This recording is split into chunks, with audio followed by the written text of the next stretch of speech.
सभी को नमस्कार। मैं Krishna Kumar, lecturer in political science, government model Sanskriti senior secondary school, Gudiyani district Rewari. प्यारे बच्चों, आज हम पढ़ेंगे 11वीं कक्षा की राजनीति विज्ञान की पाठ्यपुस्तक भारत का संविधान, सिद्धांत और व्यवहार के तीसरे चैप्टर को, जिसका नाम है चुनाव और प्रतिनिधित्व। और आज हम शुरू करेंगे इसका भाग 1। और इस भाग में पढ़ेंगे मुख्य बिंदु कौन से होंगे: चुनाव और लोकतंत्र, भारत में चुनाव व्यवस्था, जो सबसे आगे वही जीते प्रणाली यानी कि फर्स्ट पास द पोस्ट, और समानुपातिक प्रतिनिधित्व प्रणाली, इट मीन्स प्रोपोर्शनल रिप्रेजेंटेशन। तो आइए शुरू करते हैं आज के पहले टॉपिक को, चुनाव और लोकतंत्र। प्यारे बच्चों, इस टॉपिक को पढ़ने से पहले हम दो प्रश्नों पर विचार करेंगे। पहला प्रश्न है, क्या बिना चुनाव के लोकतंत्र कायम रह सकता है? और दूसरा प्रश्न है, क्या बिना लोकतंत्र के चुनाव हो सकता है? प्यारे बच्चों, पहला प्रश्न हमें एक बड़े लोकतंत्र में चुनाव की आवश्यकता के बारे में याद दिलाता है। कोई भी निर्णय लेने में सभी नागरिक प्रत्यक्ष रूप से भाग नहीं ले सकते, जैसे भारत में, क्योंकि भारत एक बहुत विशाल देश है। अतः लोग अपने प्रतिनिधियों को चुनते हैं और प्रतिनिधियों को चुनने की प्रक्रिया को ही हम चुनाव कहते हैं। इसलिए चुनाव महत्वपूर्ण हो जाता है। हम जब भी भारतीय लोकतंत्र के बारे में सोचते हैं तो हमारा ध्यान पिछले चुनाव पर चला जाता है। आज चुनाव पूरी लोकतांत्रिक प्रक्रिया के जाने पहचाने प्रतीक हो गए हैं। हम प्राय प्रत्यक्ष और अप्रत्यक्ष लोकतंत्र में अंतर करते हैं। प्रत्यक्ष लोकतंत्र में नागरिक रोजमर्रा के फैसलों और सरकार चलाने में सीधे भाग लेते हैं। जैसे प्राचीन यूनान के नगर राज्य प्रत्यक्ष लोकतंत्र के उदाहरण माने जाते हैं, फॉर एग्जाम्पल एथेंस। इसी प्रकार से हमारी कंट्री में स्थानीय सरकारें, खासतौर से ग्राम सभाएं, प्रत्यक्ष लोकतंत्र के उदाहरण हैं। लेकिन प्यारे बच्चों, जब बात करते हैं कि लाखों करोड़ों लोग यदि निर्णय लें तो ये संभव नहीं हो सकता। इसलिए प्रत्यक्ष लोकतंत्र को व्यवहार में नहीं लाया जा सकता, विशेष रूप से बड़े देशों में। इसलिए हम क्या करते हैं, जनता के शासन का अर्थ सामान्यतः जनता के प्रतिनिधियों के द्वारा चलने वाले शासन से समझते हैं। ऐसी व्यवस्था में नागरिकों द्वारा चुने गए प्रतिनिधि मुख्य रूप से निर्णय लेते हैं और नागरिकों के प्रति पूरी तरह से उत्तरदायी होते हैं। और दूसरा प्रश्न हमें इस बात की याद दिलाता है कि सभी चुनाव लोकतांत्रिक नहीं होते। बहुत सारे गैर लोकतांत्रिक देशों में भी चुनाव होते हैं। वास्तव में गैर लोकतांत्रिक शासक स्वयं को लोकतांत्रिक साबित करने के लिए बहुत आतुर रहते हैं। जैसे प्यारे बच्चों, आपको एग्जाम्पल याद होगा, 9th क्लास में आपने जिम्बाब्वे में रॉबर्ट मुगाबे की सरकार के बारे में पढ़ा होगा। मैक्सिको में इंस्टीट्यूशनल रिवोल्यूशनरी पार्टी के बारे में आपने पढ़ा होगा, या फिर चीन के अंदर होने वाले चुनावों के बारे में आपने पढ़ा होगा। ये सभी ऐसे उदाहरण हैं जहां पूर्ण रूप से लोकतंत्र ना होते हुए भी, पूर्ण रूप से लोकतांत्रिक चुनाव ना होते हुए भी वे लोकतांत्रिक चुनावों का दिखावा करते रहे। इसलिए प्यारे बच्चों, हम कह सकते हैं कि चुनाव एक लोकतांत्रिक राष्ट्र में बेहद महत्वपूर्ण है, परंतु उनका महत्व तभी है जब वे लोकतांत्रिक तरीके से हों। और इसमें संविधान की महत्वपूर्ण भूमिका होती है। एक लोकतांत्रिक देश का संविधान चुनावों के लिए कुछ मूलभूत नियम बनाता है और इस संबंध में विस्तृत नियम कानून बनाने का काम विधायिका पर छोड़ देता है। ये मूलभूत नियम सामान्यतः हमें क्या बताते हैं? हमें बताते हैं कि वोट कौन डालेगा, अर्थात मत देने के लिए योग्य कौन है, कौन चुनाव लड़ने के लिए योग्य है, कौन चुनाव की देखरेख करेगा, मतदाता अपना प्रतिनिधि कैसे चुनेंगे, और मतगणना कैसे होगी, और प्रतिनिधियों का चुनाव कैसे होगा। अन्य देशों के संविधानों की तरह भारत का संविधान भी इन सभी प्रश्नों का उत्तर देता है। कौन मत देने के लिए योग्य है, इसके लिए सार्वभौमिक वयस्क मताधिकार प्रणाली को अपनाया गया है। भारत में चुनाव कौन लड़ सकता है, योग्यताएं निर्धारित की गई हैं। कौन चुनाव की देखरेख करेगा, इसके लिए चुनाव आयोग की व्यवस्था है। मतदाता अपना प्रतिनिधि कैसे चुनेंगे, प्यारे बच्चों, इसके लिए विभिन्न मत प्रणालियाँ और वोटिंग सिस्टम अपनाए जाते हैं। मतगणना कैसे होती है ये चुनाव आयोग निर्धारित करता है, और प्रतिनिधियों का चुनाव कैसे होगा ये भी पूर्व निर्धारित होता है। आइए अब पढ़ते हैं दूसरे मुख्य बिंदु को, भारत में चुनाव व्यवस्था यानी भारत की चुनाव प्रणाली की विशेषताएं। सबसे पहले विशेषता है वयस्क मताधिकार। भारत में बिना किसी भेदभाव के एक निश्चित आयु प्राप्त होने के पश्चात मताधिकार मिल जाता है, और मताधिकार के लिए न्यूनतम आयु निर्धारित की गई है 18 वर्ष। प्यारे बच्चों, पहले ये 21 वर्ष थी, परंतु 1989 में 61वें संवैधानिक संशोधन के अनुसार इसको घटाकर 18 वर्ष कर दिया गया है। दूसरी विशेषता है प्रत्यक्ष चुनाव, डायरेक्ट इलेक्शन। भारतीय चुनाव प्रणाली की मुख्य विशेषता है कि यहाँ जनता के प्रतिनिधि जनता द्वारा प्रत्यक्ष रूप से चुने जाते हैं। केवल राज्यसभा तथा विधान परिषदों के सदस्य ही अप्रत्यक्ष रूप से चुने जाते हैं। तीसरी विशेषता है संयुक्त निर्वाचन, जॉइंट इलेक्शन। इसका मतलब है कि भारत में सभी मतदाता, चाहे वे किसी भी जाति धर्म से संबंध रखते हैं, अपना मिलकर एक प्रतिनिधि चुनते हैं एक विशेष निर्वाचन क्षेत्र में। अगली विशेषता है गुप्त मतदान, अर्थात निष्पक्ष और स्वतंत्र चुनाव करवाने के लिए इसकी व्यवस्था की गई है। इस व्यवस्था में मत डालने वाले व्यक्ति के अतिरिक्त किसी अन्य व्यक्ति को इस बात का पता नहीं चलता कि उसने अपना वोट किसको दिया है। इससे लड़ाई झगड़े शत्रुता इनकी संभावना घट जाती है। अगली व्यवस्था है एक सदस्यीय चुनाव क्षेत्र, मतलब प्रत्येक निर्वाचन क्षेत्र से भारत में एक सदस्य ही चुना जाता है, चाहे कितने भी सदस्य कैंडिडेट्स चुनाव लड़ रहे हों, लेकिन उनमें से एक सदस्य चुना जाता है। नेक्स्ट, स्वतंत्र और निष्पक्ष चुनाव आयोग। भारत के संविधान की धारा 324 के अनुसार भारत में एक चुनाव आयोग की व्यवस्था की गई है जो चुनाव करवाने के सभी प्रकार के जिम्मेदारियां और कार्य करने के लिए उत्तरदायी होगा। भारतीय चुनाव प्रणाली की एक विशेषता ये भी है कि यहाँ पर रिजर्वेशन ऑफ सीट्स को अडॉप्ट किया गया है, यानी स्थानों का आरक्षण। चुनाव में कुछ स्थानों को अनुसूचित जातियों तथा जनजातियों के लिए आरक्षित कर दिया गया है। जैसे वर्तमान में लोकसभा में 84 सीटें अनुसूचित जाति के लिए आरक्षित हैं और 47 सीटें अनुसूचित जनजाति के लिए आरक्षित हैं, और संविधान के 104वें संशोधन के द्वारा इसको 2030 तक इसको बढ़ा दिया गया है। अगली विशेषता है नोटा का प्रावधान। भारतीय चुनाव प्रणाली में नोटा अर्थात नन ऑफ द अबव को अपनाया गया 16वीं लोकसभा चुनाव 2014 में प्रथम बार।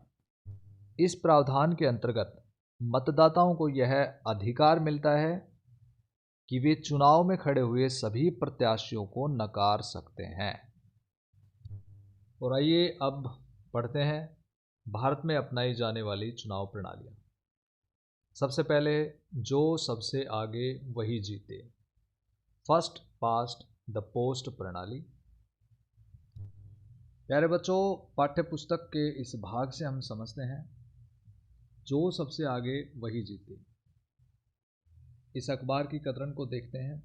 पहली बार कांग्रेस को 3/4 बहुमत, 3/4 बहुमत कांग्रेस को। यह भारतीय लोकतंत्र के एक ऐतिहासिक क्षण के बारे में है। 1984 के लोकसभा चुनाव में कांग्रेस पार्टी ने 543 में से 415 सीटें जीती, जो कुल सीटों के 80% से भी अधिक है। 80% से भी अधिक है। ऐसा पहले कभी भी किसी चुनाव में नहीं हुआ था। तो इस चुनाव से हमें क्या पता लगता है बच्चों कि कांग्रेस पार्टी को 3/4 सीटें मिली। इसका अर्थ है कि प्रत्येक 5 भारतीय नागरिकों में से 4 ने कांग्रेस को वोट दिया, वास्तव में नहीं दिया। अगर हम देखें तो कांग्रेस पार्टी को 48% वोट मिले, 48%, 48% वोट उसको मिले। 48% लोगों ने कांग्रेस को वोट तो दिया, लेकिन पार्टी को 80% से भी अधिक सीटें मिल गई। अन्य दलों के प्रदर्शन को देखें तो दूसरे दलों की जो परफॉर्मेंस है, भाजपा को 7.4% वोट मिले, लेकिन 1% से भी कम सीटें मिली। ऐसा कैसे हो सकता है बच्चों? ये देखिए, आप यहाँ देख पा रहे हैं, कांग्रेस 48% वोट मिले हैं, 415 सीटें। भाजपा 7.4% वोट मिले हैं, लेकिन सीटें सिर्फ 2 हैं। अब वोट परसेंट में जनता पार्टी भाजपा से नीचे है, लेकिन सीट में काफ़ी ऊपर है। और यहाँ देखेंगे मार्क्सवादी कम्युनिस्ट पार्टी, यहाँ पे और भी चौंकाने वाला और उससे भी ज़्यादा चौंकाने वाला TDP, Telugu Desam party, vote तो सिर्फ 4.1% है, लेकिन सीटें मिल गई 30। ऐसा कैसे हुआ प्यारे बच्चों? ऐसा इसलिए हुआ क्योंकि हम अपने देश में चुनाव की एक विशेष विधि का पालन करते हैं। इसे हम कहते हैं जो सबसे आगे वही जीता। पूरे देश को हमने 543 निर्वाचन क्षेत्रों में बांट दिया। प्रत्येक निर्वाचन क्षेत्र से हम एक प्रतिनिधि चुनते हैं और उस निर्वाचन क्षेत्र में जिस प्रत्याशी को सबसे अधिक वोट मिलते हैं बच्चों, चाहे वो एक वोट भी ज़्यादा मिल जाए तो वो भी विजयी घोषित कर दिया जाता है। तो इस प्रकार से इस व्यवस्था में ध्यान रखना जरूरी है कि जिस प्रत्याशी को अन्य सभी प्रत्याशियों से अधिक वोट मिल जाते हैं उसे निर्वाचित घोषित कर दिया जाता है। जरूरी नहीं कि उसे कितना बहुमत मिला है, कितना नहीं मिला है, कितनी सीटें ज़्यादा, कितनी वोट ज़्यादा हैं, कितनी कम है। इसे ही हम फर्स्ट पास्ट द पोस्ट कहते हैं।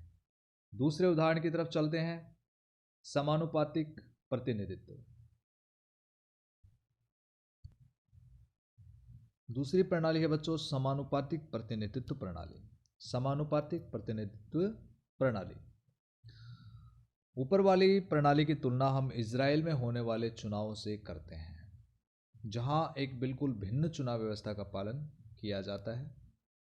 मतगणना के बाद प्रत्येक पार्टी को संसद में उसी अनुपात में सीटें दे दी जाती हैं जिस अनुपात में उन्हें वोटों में हिस्सा मिलता है। और प्रत्येक पार्टी चुनाव से पहले अपने प्रत्याशियों की एक लिस्ट जारी करती है, प्राथमिक सूची कि फर्स्ट प्लेस पे ये कैंडिडेट है, सेकंड पे ये है, थर्ड पे ये है, लाइक दिस। इसके बाद अपने उतने ही प्रत्याशियों को उस प्राथमिकता सूची से चुन लेती है जितनी सीटों का कोटा उसे दिया जाता है। चुनाव की इस व्यवस्था को समानुपातिक प्रतिनिधित्व प्रणाली कहते हैं। इस प्रणाली में प्यारे बच्चों किसी पार्टी को उतनी ही प्रतिशत सीटें मिलती हैं जितनी उसे वोट मिलती हैं। आइए देखते हैं। समानुपातिक प्रतिनिधित्व के 2 प्रकार होते हैं। कुछ देशों जैसे इजराइल या नीदरलैंड में पूरे देश को एक निर्वाचन क्षेत्र माना जाता है और प्रत्येक पार्टी को राष्ट्रीय चुनाव में प्राप्त वोटों के अनुपात में सीटें दे दी जाती हैं। अर्थात अगर जिसको 20% वोट मिली हैं टोटल, तो उसको उस लेजिस्लेचर में या विधायिका में जितने टोटल सीट हैं उसके अनुपात में इतने ही परसेंट सीटें उसको यहाँ दे दी जाएंगी। तो जितने परसेंट उनको वोट मिले हैं उतने ही परसेंट उनको सीटें मिलेंगी, किस अनुपात में? जितने की विधायिका में टोटल सीट हैं। इसको समझते हैं।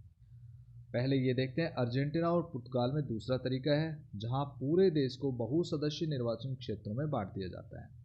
प्रत्येक पार्टी प्रत्येक निर्वाचन क्षेत्र के लिए अपने प्रत्याशियों की एक सूची जारी करती है और जिसमें उतने ही नाम होते हैं जितने प्रत्याशियों को उस निर्वाचन क्षेत्र से चुना जाना होता है। इन दोनों ही रूपों में मतदाता राजनीतिक दलों को वोट देते हैं, ना कि कैंडिडेट्स को। ये ध्यान रखना है कि वोट जो जाती हैं वो पार्टी को जाती हैं, राजनीतिक दल को जाती हैं, प्रत्याशी को नहीं जाती हैं। क्योंकि राजनीतिक दल जितने प्रतिशत वोट प्राप्त करेगा उतने ही प्रतिशत उसको सीटें मिलेंगी। यही समानुपातिक प्रतिनिधित्व प्रणाली है। इस उदाहरण से समझते हैं। आइए, इजराइल में समानुपातिक प्रतिनिधित्व प्रणाली। इजराइल की विधायिका को नेसेट कहते हैं। चुनाव प्रत्येक 4 वर्ष में होते हैं और प्रत्येक पार्टी अपने प्रत्याशियों की एक सूची जारी कर देती है शुरू में, राइट। प्रत्येक पार्टी को प्राप्त वोटों के अनुपात में ही विधायिका में सीटें मिलती हैं। जैसे यहाँ देखते हैं, लिकुड पार्टी है, उसको कितने मत का प्रतिशत मिला? 23.40 उसको परसेंट वोट मिले हैं टोटल। और इसी प्रकार से टोटल 120 का अगर हम ये परसेंट निकालेंगे तो 30 सीटें उनको मिल गई, क्योंकि टोटल सीट जो है वो 120 है। जियोनिस्ट शिविर ये पार्टी है, इसको 18.67% वोट मिले तो इसी अनुपात में 120 का ये परसेंट लगभग 24 हो गया, तो इसको क्या मिल गया, 24 सीटें लेजिस्लेचर में मिल गया। तो बच्चों इसकी विशेषता ये है इस प्रणाली की कि जैसे जैसे प्रतिशत ऑफ वोट घटता जाएगा सीटें भी आपकी घटती हुई चली जाएंगी। लेकिन वहाँ हमने क्या देखा कि सीटें 80% मिल गई कांग्रेस पार्टी को लोकसभा चुनाव में 415, ठीक है, 415 सीटें उनको मिल गई, 80% सीटें मिल गई, लेकिन वोट उनको सिर्फ 48% मिली थी। राइट, वो कौन सी प्रणाली थी, सर्वाधिक मत जो सबसे आगे वही जीता, जिसको सर्वाधिक मत प्राप्त हो गए वही विजेता घोषित हो गया। लेकिन इस प्रणाली में ऐसा नहीं है। तो प्यारे बच्चों, दोनों प्रणालियां समझने के पश्चात हम इनमें अंतर स्पष्ट कर सकते हैं। तो अंतर स्पष्ट करने के लिए आइए देखते हैं इन पॉइंट्स को। सर्वाधिक वोट पाने वाले की जीत और समानुपातिक प्रतिनिधित्व चुनाव व्यवस्था की तुलना अगर हम करते हैं तो यहाँ इन पॉइंट्स को समझते हैं। सबसे पहले, सर्वाधिक वोट पाने वाले की जीत पूरे देश को छोटी छोटी भौगोलिक इकाइयों में बांट देते हैं, जिसे निर्वाचन क्षेत्र या जिला कहते हैं। जैसे भारत में 543 निर्वाचन क्षेत्र जो हैं वो लोकसभा के लिए निर्धारित किए गए। समानुपातिक प्रतिनिधित्व, किसी बड़े भौगोलिक क्षेत्र को एक निर्वाचन क्षेत्र मान लिया जाता है और पूरा का पूरा देश एक निर्वाचन क्षेत्र गिना जा सकता है। जैसे इजराइल, हर निर्वाचन क्षेत्र से केवल एक प्रतिनिधि चुना जाता है, लेकिन यहाँ ऐसा नहीं होता है, एक निर्वाचन क्षेत्र से कई प्रतिनिधि चुने जा सकते हैं। अगले अंतर को देखते हैं, मतदाता। इसमें फर्स्ट पास द पोस्ट में मतदाता प्रत्याशी को वोट देता है, जबकि यहाँ पार्टी को वोट दिया जाता है।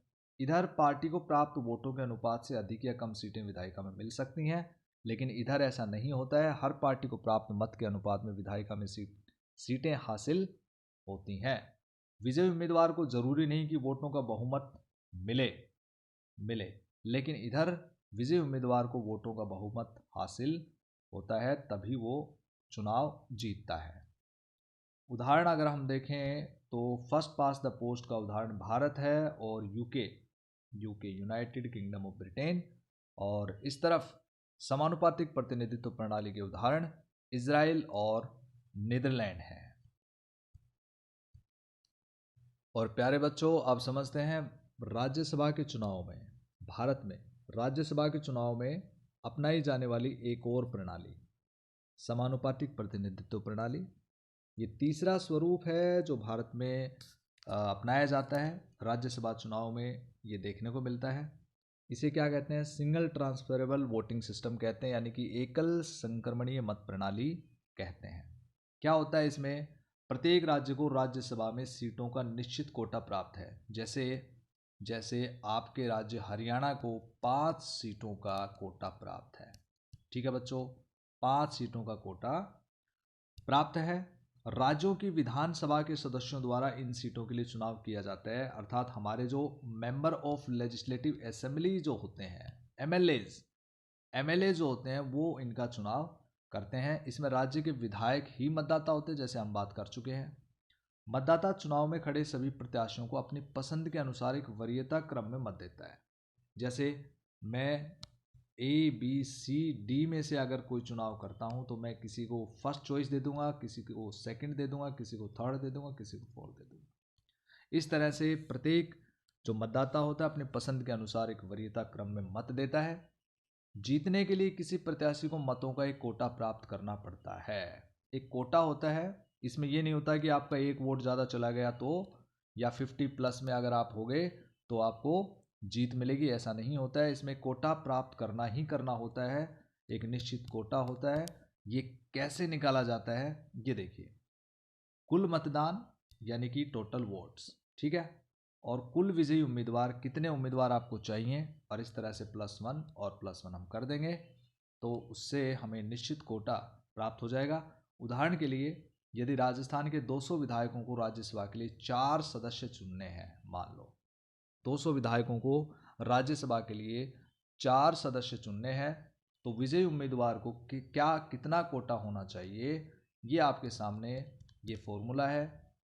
इसको हम ऐसे कर देते हैं, इस तरह से ये देखिए पूरा जो, अगर आप इसको सोल्व करके देखेंगे तो 41 निश्चित कोटा आ गया, 41 निश्चित कोटा आ गया, 41 41, अर्थात कोई भी कैंडिडेट अगर जीतेगा तो उसको 41 जब वोट मिलेंगे तो ही वो विजयी घोषित होगा, अर्थात नहीं होगा।